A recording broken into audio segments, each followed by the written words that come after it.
어디 아프니? 얼굴이 너무 안 좋아 보이는데. 어제 추운데 밖에서 오래 있어서 그런지 기침이 나고 머리가 좀 아프네. 감기인가 보구나. 병원은 가봤어? 아니, 아직 가지 못했어. 빨리 병원에 가서 진료받고 집에서 푹 쉬는 게 좋을 것 같아.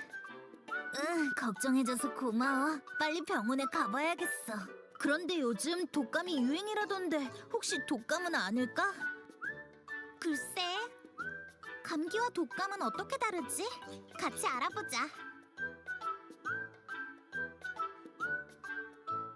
아하! 이런 차이가 있었구나. 이렇게 좋은 정보를 우리만 알고 있을 순 없지. 모두에게 알려주러 가볼까? 청소년 여러분, 감기뿐 아니라 코로나19 등 각종 감염병은 예방수칙만 지킨다면 충분히 예방할 수 있어요. 지금부터 저 이루미, 키우미가 청소년들이 많이 걸리는 감염병의 종류와 증상, 그리고 예방법까지 쉽고 간단하게 알려줄 테니 함께 가볼까요? 고고고! 먼저 가장 대표적인 감염병인 감기와 독감은 같은 것 같지만 전혀 다른 질병이에요.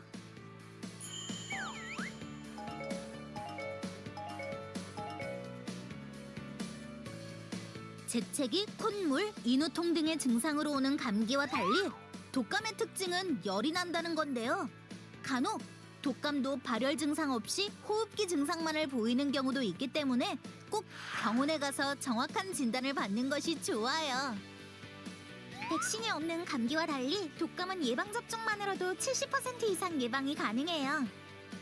하지만 백신의 효과는 1년 정도밖에 되지 않기 때문에 독감이 유행하기 전 최소 2주 전 해마다 접종을 해야 한대요.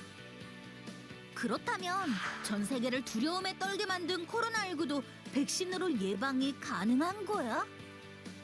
물론이지. 신종 감염병인 코로나19도 백신을 맞으면 예방뿐 아니라 치명률도 낮춰주기 때문에 접종을 하는 것이 중요해. 그럼 호흡기 감염병을 예방하기 위해서 우린 평소에 어떤 것들을 할 수 있을까? 가장 중요한 건 꼼꼼히 자주 손을 씻는 거야. 손을 씻을 때는 흐르는 물에 손바닥, 손등, 손가락과 사이사이를 꼼꼼히 30초 이상 닦아야 해.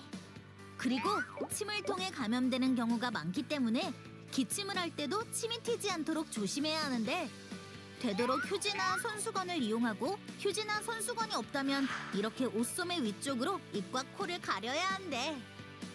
맞아. 그리고 사람들과 만날 때는 마스크를 쓰는 것도 절대 잊어선 안 돼. 또 청소년들이 많이 걸리는 감염병 중에 흔히 볼거리라 불리는 유행성 이하선염이 있는데 이 또한 침과 오염된 물건의 표면 접촉을 통해 전파되는 병이에요. 유행성 이하선염에 걸렸는지는 어떻게 알 수 있는 거야? 볼거리 바이러스에 전염되면 발열, 두통, 근육통 등의 증상이 나타나고 이후 귀 밑샘이 붓고 통증을 느끼게 돼. 그리고 아주 드물긴 하지만 합병증이 나타날 수 있으니 증상이 나타나면 즉각 격리 후 적극적인 치료를 받는 것이 중요해. 유행성 이하선염에 안 걸리려면 어떻게 해야 해? 꼼꼼한 손 씻기는 기본이고 전파력이 높은 병이니만큼 조금이라도 증상이 보이는 친구와의 접촉을 피하고 유행 기간엔 사람이 많은 곳을 되도록 가지 않는 게 좋아.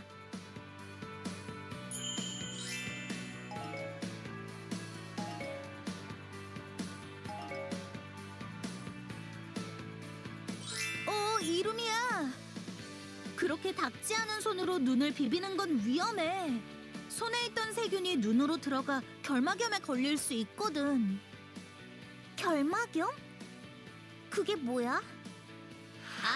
눈꺼풀의 안쪽과 안구의 바깥쪽을 덮고 있는 투명하고 얇은 점막에 염증이 생기는 병인데 결막염에 걸리면 눈이 빨갛게 충혈되고 눈곱이 끼면서 가려움을 느끼게 돼. 그럼 결막염은 손을 통해서만 걸리는 거야? 아니, 가장 대표적인 바이러스성 결막염은 집단 생활 중 바이러스를 통해 감염되기도 하고 봄철 꽃가루와 진먼지 진드기에 노출되면 알레르기성 결막염에 걸리기도 해. 또 더럽고 위생이 좋지 않은 곳에 있으면 세균성 결막염에, 렌즈를 낀다면 렌즈에 묻은 물질에 의해서도 결막염에 걸릴 수 있어.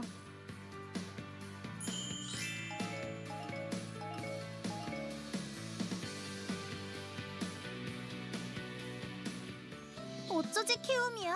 나 벌써 눈이 좀 가려운 것 같아. 괜찮아.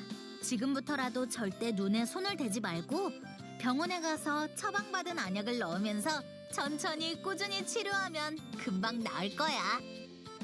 응, 고마워, 키움이야. 청소년 여러분, 저 키우미와 이루미가 알려드린 감염병의 증상과 예방법 꼭 기억하셔서 건강한 안전생활 하시길 바랄게요. 그럼 안녕.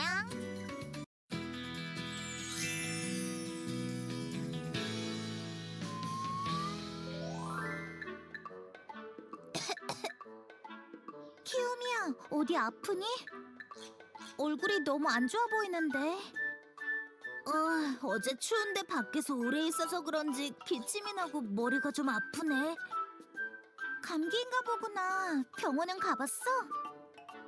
아니, 아직 가지 못했어. 빨리 병원에 가서 진료받고 집에서 푹 쉬는 게 좋을 것 같아. 응, 걱정해줘서 고마워. 빨리 병원에 가봐야겠어. 그런데 요즘 독감이 유행이라던데 혹시 독감은 아닐까? 글쎄, 감기와 독감은 어떻게 다르지? 같이 알아보자. 아하! 이런 차이가 있었구나. 이렇게 좋은 정보를 우리만 알고 있을 순 없지. 모두에게 알려주러 가볼까? 청소년 여러분, 감기뿐 아니라 코로나19 등 각종 감염병은 예방 수칙만 지킨다면 충분히 예방할 수 있어요.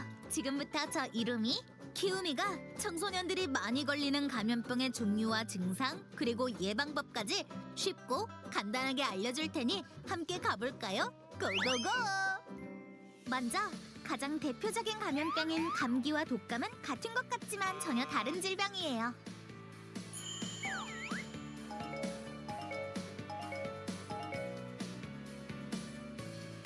재채기, 콧물, 인후통 등의 증상으로 오는 감기와 달리 독감의 특징은 열이 난다는 건데요.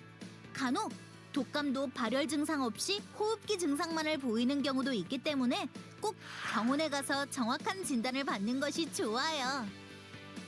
백신이 없는 감기와 달리 독감은 예방접종만으로도 70% 이상 예방이 가능해요. 하지만 백신의 효과는 1년 정도밖에 되지 않기 때문에 독감이 유행하기 전 최소 2주 전 해마다 접종을 해야 한대요. 그렇다면 전 세계를 두려움에 떨게 만든 코로나19도 백신으로 예방이 가능한 거야? 물론이지. 신종 감염병인 코로나19도 백신을 맞으면 예방뿐 아니라 치명률도 낮춰주기 때문에 접종을 하는 것이 중요해. 그럼 호흡기 감염병을 예방하기 위해서 우린 평소에 어떤 것들을 할 수 있을까? 가장 중요한 건 꼼꼼히 자주 손을 씻는 거야. 손을 씻을 때는 흐르는 물에 손바닥, 손등, 손가락과 사이사이를 꼼꼼히 30초 이상 닦아야 해. 그리고 침을 통해 감염되는 경우가 많기 때문에 기침을 할 때도 침이 튀지 않도록 조심해야 하는데 되도록 휴지나 손수건을 이용하고 휴지나 손수건이 없다면 이렇게 옷소매 위쪽으로 입과 코를 가려야 한대. 맞아. 그리고 사람들과 만날 때는 마스크를 쓰는 것도 절대 잊어서는 안 돼. 또 청소년들이 많이 걸리는 감염병 중에 흔히 볼거리라 불리는 유행성 이하선염이 있는데 이 또한 침과 오염된 물건의 표면 접촉을 통해 전파되는 병이에요. 유행성 이하선염에 걸렸는지는 어떻게 알 수 있는 거야? 볼거리 바이러스에 전염되면 발열, 두통, 근육통 등의 증상이 나타나고 이후 귀밑샘이 붓고 통증을 느끼게 돼. 그리고 아주 드물긴 하지만 합병증이 나타날 수 있으니 증상이 나타나면 즉각 격리 후 적극적인 치료를 받는 것이 중요해. 유행성 이하선염에 안 걸리려면 어떻게 해야 해? 꼼꼼한 손 씻기는 기본이고 전파력이 높은 병이니만큼 조금이라도 증상이 보이는 친구와의 접촉을 피하고 유행 기간엔 사람이 많은 곳을 되도록 가지 않는 게 좋아.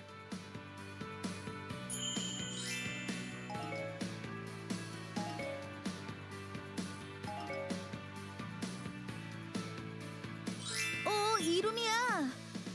그렇게 닦지 않은 손으로 눈을 비비는 건 위험해.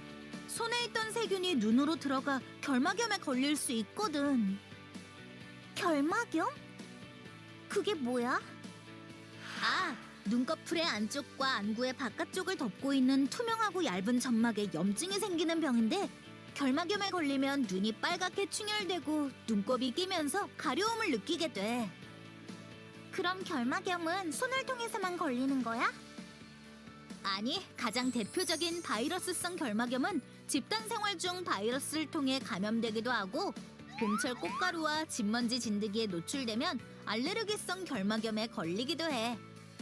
또 더럽고 위생이 좋지 않은 곳에 있으면 세균성 결막염에, 렌즈를 낀다면 렌즈에 묻은 물질에 의해서도 결막염에 걸릴 수 있어.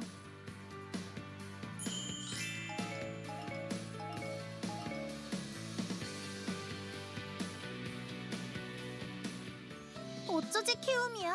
나 벌써 눈이 좀 가려운 것 같아. 괜찮아. 지금부터라도 절대 눈에 손을 대지 말고 병원에 가서 처방받은 안약을 넣으면서 천천히 꾸준히 치료하면 금방 나을 거야. 응, 고마워, 키움이야. 청소년 여러분, 저 키움이와 이루미가 알려드린 감염병의 증상과 예방법 꼭 기억하셔서 건강한 안전생활 하시길 바랄게요. 그럼 안녕. 매일매일 치워도 조금만 방심하면 계속해서 생기는 것들이 있습니다. 바로 먼지이죠.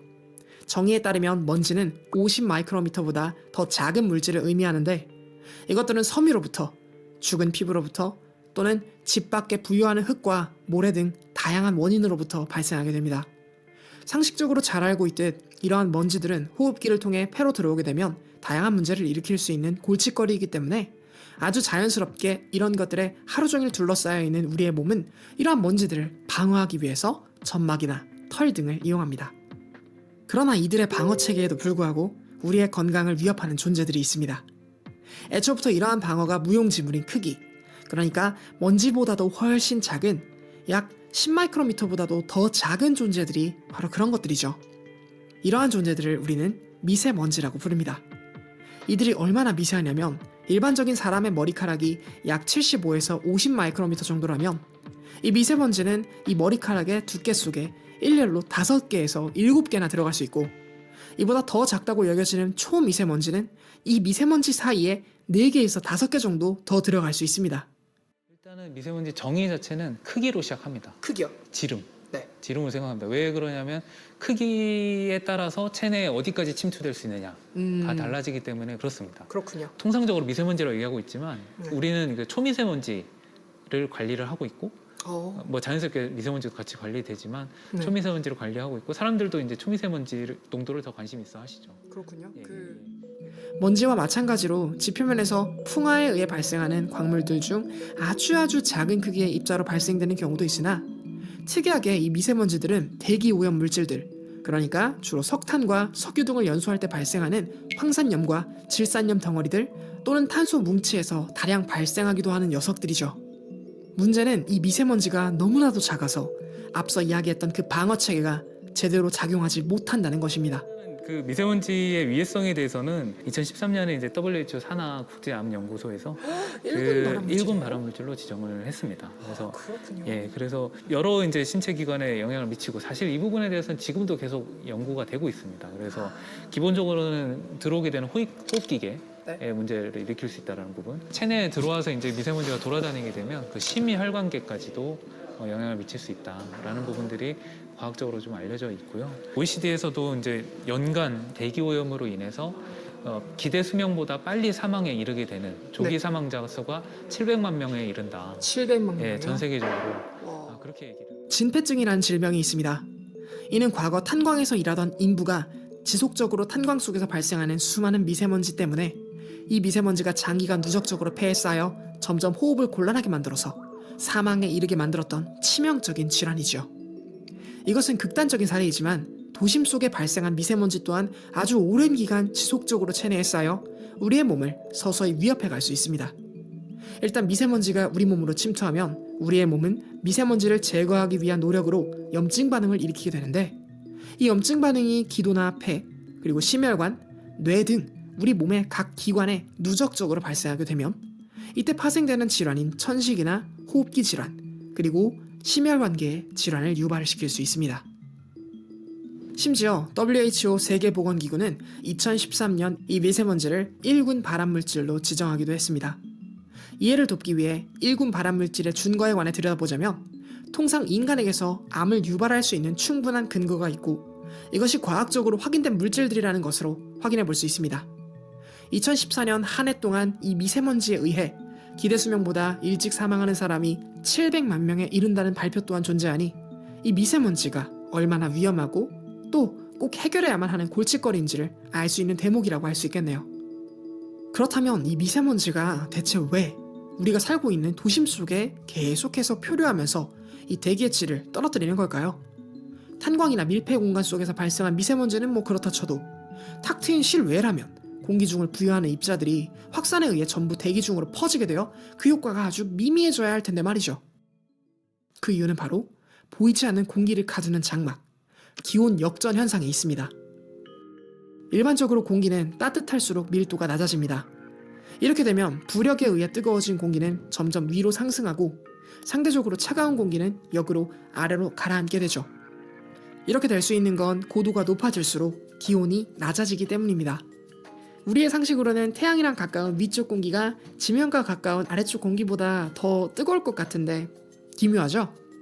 이건 태양으로부터 오는 열이 우리 지구에 어떻게 전달되는지를 이해해보면 쉽게 받아들일 수 있습니다. 태양에서 오는 열의 대부분은 지표면으로 전달됩니다. 그래서 지표면부터 데워져 그 열기가 위로 서서히 전달되고 있는 것이죠. 그렇기 때문에 일반적으로 대기의 분포는 지표면 근처가 더 뜨겁고 위로 올라갈수록 점점 차가워지는 것입니다. 그래서 한번 뜨거워진 공기는 계속해서 위로 올라갈 수 있는 특성을 가지고 있습니다. 이것 때문에 바로 대류라고 불리는 공기를 섞어주는 효과가 지속적으로 만들어지고 있는 것입니다. 그런데 만약 어떠한 요인에 의해 지표면보다 위쪽 부분의 공기가 더 뜨거워지게 분포한다면 어떻게 될까요? 이렇게 되면 원래 밀도 차이에 의해 지표면으로부터 상승해야 하는 공기가 더 이상 순환할 수 없는, 그러니까 위쪽에 더 따뜻한 공기가 일종의 장막과 같은 역할을 해주게 됩니다. 이렇게 되면 이 뜨거운 공기 장막 아래에서 발생한 미세먼지나 배기가스 또는 여러 오염원들이 지속적으로 장막 속에 오랫동안 표류하게 되며 마치 순환하지 않는 실내와 같은 환경을 만들어 오염원의 농도를 점점 높이게 되죠. 순환되지 않은 오염원의 농도가 짙어짐에 따라 점점 공기는 뿌옇게 그리고 탁하게 흐려지게 되고 이것이 안개 수준으로 뿌연 하늘을 만들게 되면 우리는 이것을 스모그라고 부르게 되죠. 이러한 요인에 의해 일단 미세먼지가 쌓이게 되면 앞서 이야기드린 건강상의 문제는 물론 농작물과 산업군에도 영향이 발생합니다. 대기 중에 분포하는 미세먼지들 중 하나인 이산화황 덩어리나 이산화질소 덩어리는 빗물에 녹아들면서 그 물을 산성으로 바꾸게 됩니다. 이것을 우리는 산성비라고 부릅니다. 산성비는 지표면으로 내려와 토양과 물을 산성화시킴으로써 토양을 황폐화하죠. 이는 산림수목의 생태계에 큰 영향을 주는 요소들 중 하나입니다. 물속에서 살아가는 수생생물에게도 직접적인 피해를 주게 됩니다. 꼭 산성비의 형태로만 미세먼지는 식물에게 피해를 주는 것은 아닙니다. 식물 잎사귀 뒤쪽을 보면 기공이라는 숨구멍이 있는데 이 기공을 막을 만큼 충분히 작은 미세먼지는 식물의 광합성에 지대한 영향을 미치게 됩니다. 자연스럽게 광합성과 호흡을 제대로 할 수 없는 식물은 생장에 문제가 생기게 되죠. 그렇다면 산업군에서는 어떠한 피해가 발생할까요? 우리나라의 주요한 산업인 반도체와 디스플레이 산업은 가로, 세로, 높이 30cm의 큐빅한 공간 안에 0.1 마이크로그램의 먼지 입자 단 한 개만 허용될 정도로 먼지가 통제되는 환경에서 제조 공정이 이루어지는 민감한 산업군입니다. 그렇기 때문에 대기 중에 미세먼지가 정체되거나 그 농도가 상승하게 된다면 그만큼 순환하는 공기를 잘 관리해야 한다는 것을 의미하고 이것은 자연스럽게 순환 시스템의 유지 및 보수에 영향을 줄 수밖에 없는 요인으로 작용하게 되겠죠. 또 심하게 정체된 미세먼지는 우리가 볼 수 있는 가시거리를 줄이기 때문에 교통수단의 운행, 특히 비행기나 여객선의 운항에도 지장을 줄 수 있습니다. 실제로 높은 미세먼지의 영향 때문에 결항이 되는 일도 종종 발생한다고 하니 인간활동 외에도 다양한 생활권에 영향을 줄 수 있다는 걸 이와 같은 사례들을 통해 알 수 있겠네요. 그렇다면 우리 인간이 이 미세먼지를 줄일 수 있는 노력에는 어떤 것들이 있을까요? 우리가 방금 설명드린 대기 역전층을 컨트롤할 수는 없는 노릇이니 할 수 있는 걸 생각해 봐야겠죠. 다시 말해서 미세먼지의 오염원을 최대한 줄이려는 노력일 것입니다. 먼저 고려해 볼 수 있는 것은 화석 연료를 사용하는 자동차의 배출가스를 줄이는 노력이 될 수 있습니다. 기존 화석 연료를 이용하는 엔진의 경우 배기구에 우수한 배출가스 저감 필터를 착용하여 발생되는 질산물질과 황산물질을 최소화하려는 노력이 이러한 노력들 중 하나가 될 수 있습니다. 또 공단에서 발생하는 배출가스를 규제하는 것도 하나의 노력이 될 수 있을 것입니다. 예를 들어 특정 지역의 대기질과 상태를 다각적으로 파악해 그 대기 환경이 수용할 수 있는 대기오염 물질의 총량을 정합니다.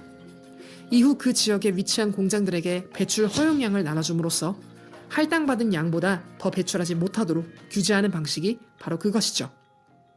마지막으로 생활권 주변에서 발생할 수 있는 미세먼지를 줄이려는 노력이 필요합니다. 간혹 건물 공사나 철거 시 도로 위에 물을 뿌리며 지나다니는 차를 보셨을 것입니다. 이것은 공사로부터 발생되는 미세먼지를 저감하기 위한 하나의 방법이죠. 또 주유소와 같은 곳에서 발생되는 휘발성 유기화합물의 저감을 위한 노력도 우리가 해볼 수 있는 하나의 노력이 되겠죠.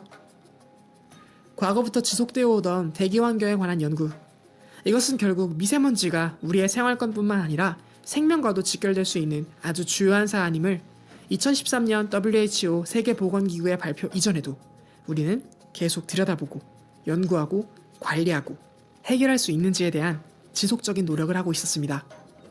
이것의 정체가 무엇인지, 그리고 이것이 우리에게 어떠한 해를 입힐지에 대해 알았다면, 그리고 그 원인에 인간의 활동과 화석연료가 있었다면 우리는 어떠한 행동을 해야만 할까요?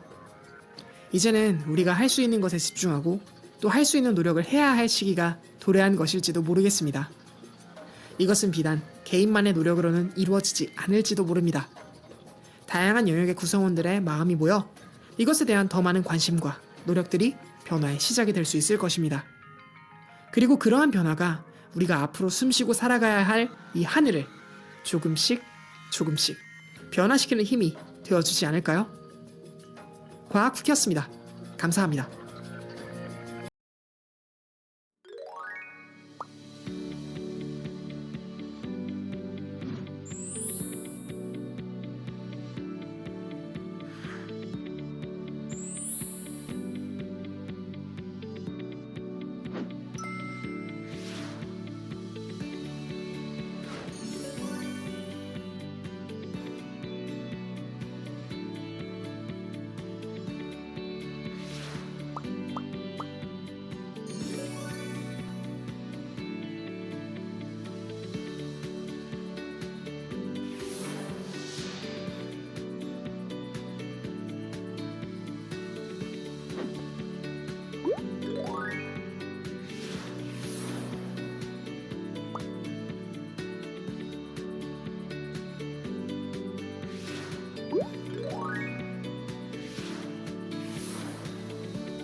고농도 미세먼지 발생 시 이렇게 대응해 주세요.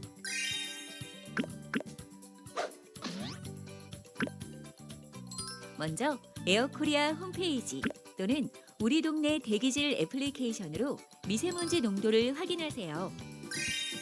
초미세먼지 예보에서 농도 36에서 75 마이크로그램 퍼 세제곱미터면 초미세먼지 나쁨, 76 마이크로그램 퍼 세제곱미터 이상이면 매우 나쁨 수준입니다. 권역별로 미세먼지 농도가 75 마이크로그램 퍼 세제곱미터 이상으로 2시간 이상 지속되면 고농도 미세먼지 주의보가, 150 마이크로그램 퍼 세제곱미터 이상으로 2시간 이상 지속되면 고농도 미세먼지 경보가 발령됩니다. 꼭 외출해야 할 때는 식약처의 인증을 받은 보건용 마스크를 바르게 착용해 주세요. 미세먼지 농도가 높은 도로변, 공사장 등에 머무르는 시간은 최소화. 알고 계시죠? 활동량이 커지면 호흡량이 증가해 미세먼지 흡입량 또한 커질 수 있으니 운동 같은 격렬한 외부 활동은 자제해 주세요. 이동할 때는 자가용 대신 대중교통을 이용해 대기오염 발생량을 함께 줄여주세요. 집에 돌아오면 신발과 옷에 붙은 먼지를 털고 깨끗이 씻어 몸에 붙은 미세먼지를 제거하는 것이 좋습니다. 양치질도 잊지 마세요. 노폐물 배출 효과가 있는 물, 항산화 효과가 있는 과일과 채소 등을 충분히 드세요. 실내에 머물 때는 환기가 중요합니다. 실내외 공기 오염도를 고려해 적절히 환기해 주세요. 환기는 하루 3번, 30분 이상, 실내 오염도가 높을 때는 자연 환기 또는 공기청정기 등으로 기계 환기 실시합니다. 실내 물걸레질 등 물 청소를 하고 조리 시에는 주방 후드를 가동하고 창문을 열어 꼭 환기해 주세요. 고농도 미세먼지 대응 요령으로 우리 함께 건강 지켜요.